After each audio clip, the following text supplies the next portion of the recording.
बच्ची रिधिमा 5 फरवरी को इमरजेंसी में आई थी। जब ये बच्ची आई थी तो इसको सांस लेने में बहुत ज़्यादा तकलीफ़ थी। इसका ऑक्सीजन सैचुरेशन बहुत कम था, गैस्पिंग स्टेट में थी, बेहोशी की हालत में थी।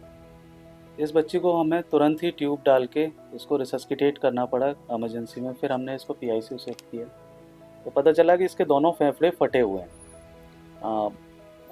बायलेटरल न्यूमोथोरैक्स था इसको। उसके लिए एक ऑलरेडी इसको ICD बाहर से पढ़ के आई थी, किसी प्राइवेट हॉस्पिटल में ये एडमिट थी। फिर हमें इसको लेफ़्ट साइड में भी ICD डालनी पड़ी, एक राइट साइड में दूसरी ICD डालनी पड़ी। तो इसकी डायग्नोसिस हमने pneumonia, bilateral pneumothorax and bilateral bronchopleural fistula with sepsis, septicemia बनाया। वेंटिलेटर पे ICD पढ़ने के बाद में थोड़ा बेटर हुई बच्ची, लेकिन इम्प्रूव नहीं कर रही थी।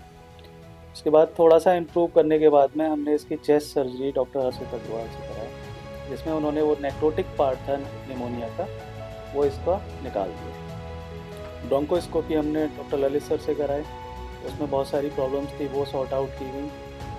स्लोली 23 दिन वेंटिलेटर पर रखने के बाद में हमने इसको वेंटिलेटर से बाहर किया। बहुत सारे अप्स एंड डाउन, बहुत सारे प्रॉब्लम्स के बाद में ये बच्ची आज की डेट में ठीक है, पूरी तरह से होश में है, अपने मुंह से खाना खा रही है, सबको पहचान रही है। और अब हम इसको मोस्ट प्रोबेबली कल या परसों इसको यहाँ से PICU से बाहर कर देंगे और हो सकता है कि 2 या 3 दिन में डिस्चार्ज कर दें।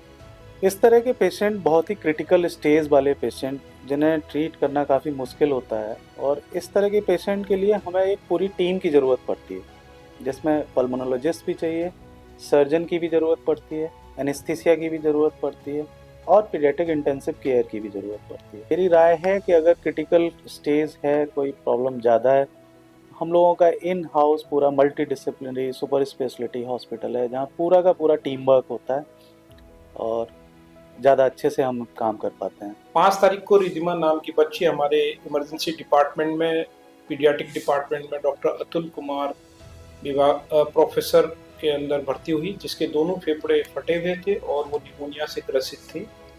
इस मरीज को इमरजेंसी डिपार्टमेंट में ही वेंटिलेटर पर लिया गया।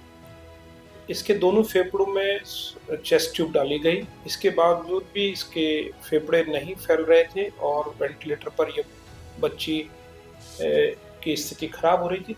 और जैसे जैसे हम लोग ब्रोंकोस्कोपी कर रहे थे, बच्ची का ऑक्सीजन इम्प्रूव कर रहा था, उसका ब्लड प्रेशर ठीक हो रहा था। मैं धन्यवाद देना चाहूँगा कि अतुल कुमार और उसकी टीम का, कि बच्ची को इतनी सीरियस कंडीशन में उन्होंने इलाज किया और बच्ची आज पूरी तरह स्वस्थ है और छुट्टी होने की स्थिति में है। दोनों फेफड़ों के साथ दोनों फेफड़े फूलते हुए पे सर्जरी की। उस सर्जरी में हमने डीकॉर्टिकेशन करके एक प्रोसीजर होता है, जिसमें कि जो फेफड़े के ऊपर जो खराब परत है उसको हटाया। साथ ही साथ इसको एक ब्रोंकोप्लूरल फिस्टुला, यानी कि जो सांस की नलियां हैं जो फेफड़े में है वो खुली हुई थी 2-3 इंच की, तो उसको हमने उस हिस्से को निकाला। साथ ही साथ तकरीबन 500-600 ml करीब पस भी रहा होगा, काफी खराब फेफड़े की कंडीशन थी, उस सबको हमने निकाला, साफ किया और उसके बाद में पेशेंट को दोबारा ICU में शिफ्ट किया।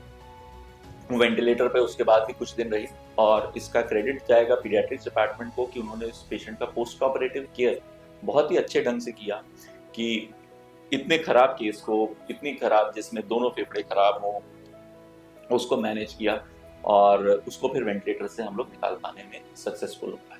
मेरा नाम सुधीर पाल है, मैं बरेली का रहने वाला हूँ।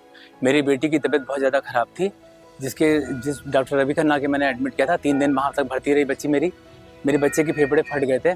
यहाँ डॉक्टर राममूर्ति में हम लेकर आए थे। डॉक्टर अतुल सर के अंडर में मेरा बच्चा बहुत बढ़िया हो गया, ठीक हो गया। एक तरह से दोबारा ज़िंदगी मेरे बच्चे को दी है डॉक्टर अतुल सर ने, उनका बहुत बहुत आभारी और बहुत बहुत धन्यवाद है। राममूर्ति के लिए मैं बहुत बहुत आभारी हूँ राममूर्ति का, ये मेरा बच्चा बच गया और मेरा बच्चा आज बिल्कुल